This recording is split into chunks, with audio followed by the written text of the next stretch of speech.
CJP സമരത്തെ പിന്തുണച്ച് വേടൻ നടത്തിയ പരിപാടിക്ക്, അതായത് വേടനും ഗബ്രിയുമായിരുന്നു ആ പരിപാടിയുടെ സംഘാടകർ. തോളോട് തോൾ ചേർന്ന് പോരാടിടാം, തീയായിടാം, അതിർത്തികൾ തകർത്തിടാൻ വാ, വീണാൽ എരി നക്ഷത്രമായി വീണിടാം, മടങ്ങിയാൽ കാട്ടു തീയായി അടങ്ങിടാം.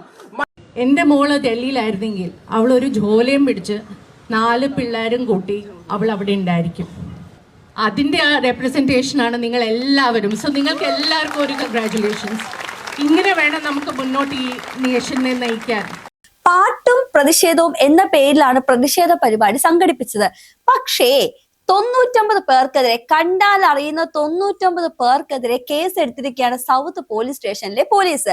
പക്ഷെ ഏറ്റവും വലിയ വീരോധാഭാസം എന്താണെന്ന് വെച്ച് കഴിഞ്ഞാൽ, പരിപാടി സംഘാടകരായ വേടനും ഗബ്രിക്കുമെതിരെ മാത്രം കേസില്ല.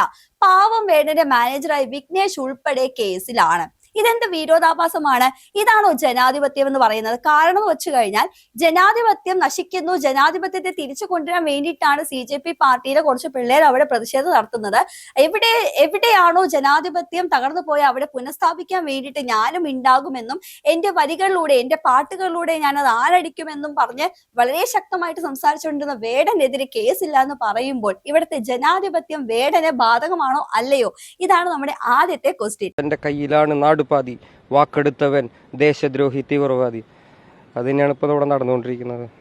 പിന്നെ മാത്രവുമല്ല, ആസാദി പാട്ടും പാടി അവിടെയുള്ള ആ പ്രതിഷേധത്തിൽ പങ്കെടുത്ത എല്ലാവരെയും വളരെ ആവേശത്തിലാഴ്ത്തിയ വേടന്റെ പാട്ടുകളും അവിടുത്തെ വീഡിയോസ് എല്ലാം സമൂഹ മാധ്യമത്തിൽ ഇതിനോടകം തന്നെ ചർച്ചയായതാണ്. പക്ഷെ എന്നിട്ടും കണ്ടാൽ അറിയുന്ന 99 പേരിൽ വേടൻ ഇല്ല എന്ന് പറയുമ്പോൾ, വേടൻ എന്നറിയപ്പെടുന്ന ഹിരൺദാസ് ഇല്ല എന്ന് പറയുമ്പോൾ വളരെ വളരെ വളരെ മോശമാണ്. വേടൻ ഉണ്ടായിരുന്നു, വേടന്റെ ഭാര്യയായ നവമിയും ഉണ്ടായിരുന്നു. പക്ഷെ ഇവർക്ക് 2 പേർക്കെതിരെ, ശരി, നവമി കാണാൻ വന്നവനാണെന്ന് വിചാരിക്കാം, നവമി കാഴ്ചക്കാരിയാണെന്ന് വിചാരിക്കാം. പക്ഷെ വേടൻ കാഴ്ചക്കാരനല്ലല്ലോ. വേടൻ എന്ന ഒരു ഒറ്റ മാർക്കറ്റിലാണ് ആ ഒരു പരിപാടി തന്നെ സംഘടിപ്പിച്ചത്. ഗബ്രിയും ഉണ്ടായിരുന്നു. പക്ഷെ ഗബ്രിയുടെ പ്രഥമ സാന്നിധ്യം അവിടെ നമ്മൾ കണ്ടോ എന്ന് ചോദിച്ചാൽ വീഡിയോയിലൊന്നും കാണാനുണ്ടായിരുന്നില്ല. പക്ഷെ ഒരു പരിപാടി നടക്കുമ്പോൾ അല്ലെങ്കിൽ സംഘടിപ്പിക്കുമ്പോൾ അനുമതി വാങ്ങിക്കണമെന്ന് ഈ ജനാധിപത്യത്തിന് വേണ്ടി അഘോരാത്രം പ്രസംഗിക്കുകയും സംസാരിക്കുകയും പാട്ടുകളിലൂടെ തീവ്രമായ വാക്കുകൾ ഉപയോഗിച്ച് ശക്തമായി എതിർക്കുകയും ചെയ്യുന്ന ഈ റാപ്പർ വേടന് അറിയില്ലേ? അതോ ഈ ഗബ്രിക്ക് അറിയില്ലേ എന്നാണ് നമ്മുടെ ക്വസ്റ്റ്യൻ. മാത്രവുമല്ല, നീറ്റ് പരീക്ഷാ ക്രമക്കേടുകളിൽ പ്രതിഷേധിച്ചും കേന്ദ്ര വിദ്യാഭ്യാസ മന്ത്രി ധർമ്മേന്ദ്ര പ്രധാന്റെ രാജി ആവശ്യപ്പെട്ടുമാണ് CJP പാർട്ടി ദില്ലിയിൽ എങ്ങനെയാണോ സമരം നടത്തുന്നത് അതിന്റെ ഒരു മിനി സമരമാണ് നമ്മുടെ ഇവിടെ നടത്തിയത്. കാരണം വേടൻ തന്നെ ഇന്നലെ ഒരു വീഡിയോയിൽ പറയുന്നുണ്ടായിരുന്നു, ഒരു ചാനലിൽ കൊടുത്ത ഒരു വീഡിയോയിൽ പറയുന്നുണ്ടായിരുന്നു, പെട്ടെന്ന് സംഘടിപ്പിച്ച ഒരു പരിപാടിയാണ്, ഇത്രയും ആളുകൾ ഇവിടെ കൂടി വരുമെന്ന് ഞങ്ങൾ പോലും വിചാരിച്ചില്ല. കാരണം ജസ്റ്റ് ഒരു പോസ്റ്റ് ആയിട്ട് നമ്മൾ ഇട്ടേ ഉള്ളൂ, ഒരു കൂട്ടായ്മ എന്ന രീതിയിൽ നമുക്ക് കാണാം, മീറ്റ് ചെയ്യാം എന്ന് പറഞ്ഞ് ഇട്ടേ ഉള്ളൂ. പക്ഷെ ഇത്രത്തോളം ആളുകൾ വന്ന് അതിന് ജനപിന്തുണ നൽകുമെന്ന് വിചാരിച്ചില്ല. അപ്പോൾ എടുത്തൊരു ക്വസ്റ്റ്യൻ ചോദിക്കുന്നുണ്ട്, വേടൻ ദില്ലിയിലേക്ക് പോകുന്നുണ്ടോ?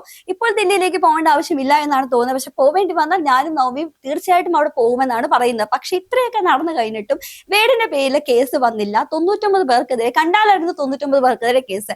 ഈ കണ്ടാലറിയുന്ന 99 പേരിൽ വേടനും ഗബ്രിയും അതുപോലെ ഭാര്യയായ നവമിയും ബാക്കിയുള്ള ആളുകളൊന്നും, അതായത് ഒരു അഡ്വക്കേറ്റ് ഉൾപ്പെടെയുള്ള പല ആളുകളും അവിടെ ഉണ്ട്. അവരൊന്നും അവിടെ കണ്ടാൽ അറിയുന്ന പോലീസുകാർക്ക് കണ്ടാൽ അറിയുന്ന ആൾക്കാരല്ല എന്ന് പറയുമ്പോൾ, ഇവിടുത്തെ ജനാധിപത്യത്തിന് വേണ്ടി സംസാരിക്കാൻ ഈ വേടൻ റാപ്പർ വേടന് എന്തെങ്കിലും അർഹതയുണ്ടോ? ഭക്തി വിറ്റഴിച്ചവനാ, അതുകൊണ്ട് പുട്ടടിച്ചവനാ, അറുതിയിൽ അച്ചടിച്ചവനാ, അവൻ വല്ല മറ്റടത്തവനാ, തറുതല പറയുന്നവന്റെ തലയേറ് തൊട്ട് കോർത്തെടുക്കുന്നതാ. എല്ലാവർക്കും നമസ്കാരം. അത് തന്നെ ഇവിടെ ഞങ്ങളുടെ ക്ഷണം സ്വീകരിച്ച് ഇവിടെ എത്തിയ എല്ലാവർക്കും നന്ദി എന്ന് ഞാൻ പറയുന്നില്ല. കാരണം നമ്മുടെ കടമയാണ് ഇവിടെ എത്തുന്നത്, നമ്മൾ ചെയ്യേണ്ട കാര്യമാണിത്. നമ്മൾക്ക് വേണ്ടിയാണ് അവിടെ ഒരുപാട് പേര് സമരം ചെയ്യുന്നതും ഭക്ഷണമില്ലാതെയും ഒന്നുമില്ലാതെയും സമരം ചെയ്യുന്നതും ഒരുപാട് അക്രമങ്ങൾ നേരിടുന്നതും എല്ലാം നമുക്ക് വേണ്ടിയാണ്, എനിക്ക് വേണ്ടിയാണ്, നിങ്ങൾ എല്ലാവർക്കും വേണ്ടിയാണ്. മാത്രവുമല്ല, ഇതേപോലെ EDയുടെ കേസിൽ നമ്മൾ ഒരു കാര്യം പറഞ്ഞിരുന്നു, കണ്ടാൽ അറിയുന്ന 200 പേർക്കെതിരെ കേസ്. ആ 200 പേരിൽ പ്രഥമ നേതാക്കന്മാരും സഖാക്കന്മാരുടെ പേരൊന്നുമില്ല, പാവപ്പെട്ട അണികളുടെ പേരുകൾ മാത്രമാണ് ഉള്ളത്. ഇന്നാണെങ്കിലോ, ഇന്നലെ വന്ന ഒരു കോടതി തന്നെ പറഞ്ഞതാണ്, ഇനി EDയെ ആക്രമിച്ച ആളുകൾക്ക് എതിരെ UAPA ചുമത്തുമെന്നാണ് പറയുന്നത്. ഇനി അണികൾക്ക് എല്ലാം നല്ല സുഖമായിട്ട് ജയിലിൽ കഴിയാം. കാരണം UAPA എന്താണെന്ന് പഠിച്ചു വെച്ച് കഴിഞ്ഞാൽ അറിയുന്നതാണ്. ഈ സഖാക്കന്മാരുടെ പേരുകൾ ഒന്നും കണ്ടാൽ അറിയുന്ന 200 പേർക്ക് പേരിലില്ല. അതിന്റെ സെയിം അവസ്ഥ തന്നെയാണ് ഇപ്പോൾ കണ്ടാൽ അറിയുന്ന 99 പേരിൽ വേടൻ ഇല്ല എന്ന് പറയുമ്പോൾ, ഇനി വേടന് ജനാധിപത്യത്തെ പറ്റി സംസാരിക്കാൻ എന്തെങ്കിലും അവകാശമുണ്ടോ? ഇതാണ് നമ്മുടെ ചോദ്യം. വേടൻ മാത്രമല്ല പല പ്രമുഖ ആളുകളും സെലിബ്രിറ്റീസും ആ ഒരു പരിപാടി കൊച്ചിയിൽ നടന്ന പനമ്പള്ളി നഗറിൽ നടന്ന പരിപാടിയിൽ ഉണ്ടായിരുന്നു. പക്ഷെ അവരാരെയും പ്രതി ചേർക്കാതെ കണ്ടാൽ അറിയുന്ന, പോലീസുകാർക്ക് തോന്നുന്ന പോലെ കണ്ടാൽ അറിയുന്ന 99 പേർക്കെതിരെ കേസെടുത്തു. മാനേജറായ വിഘ്നേഷിനെതിരെ കേസെടുത്തു എന്ന് പറയുമ്പോൾ സംഘാടകർ എവിടെ? നമുക്കിപ്പോ എന്തെങ്കിലും പ്രശ്നം വന്നു കഴിഞ്ഞാൽ ആദ്യം ആരാണ് ആ പരിപാടിയുടെ സംഘാടകർ? അവരെയാണ് വിളിപ്പിക്കുക അല്ലെങ്കിൽ കേസെടുക്കാം. അപ്പോൾ അവരുടെ പണത്തിന്റെ കൊഴുപ്പും അല്ലെങ്കിൽ സെലിബ്രിറ്റി സ്റ്റാറ്റസും എന്തിനോ മഹത്വവും മൂല്യവും കൊണ്ട് അവർക്കെതിരെ കേസെടുക്കാതെ പാവപ്പെട്ട ബാക്കിയുള്ള ആളുകൾക്കെതിരെ കേസെടുക്കുമ്പോൾ ഇവിടെ യഥാർത്ഥത്തിൽ ജനാധിപത്യം പൊലിഞ്ഞു പോകുന്നത്, ഇവിടെയല്ലേ ജനാധിപത്യം തോറ്റു പോകുന്നത്?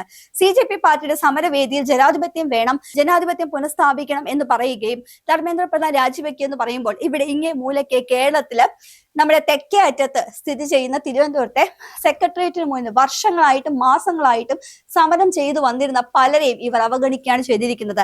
കേരളത്തിൽ പല സുപ്രധാന സംഭവങ്ങളും സമരങ്ങളും നടക്കുമ്പോൾ വായിൽ പാടം തിരികെ പോലെ ഇരിക്കുന്ന ഇവറ്റകളെയൊക്കെയാണ് ജനാധിപത്യം പുനഃസ്ഥാപിക്കാൻ വേണ്ടി ചില ആളുകൾ ഹീറോസ് ആയിട്ട് കൊണ്ടുവരുന്നത്.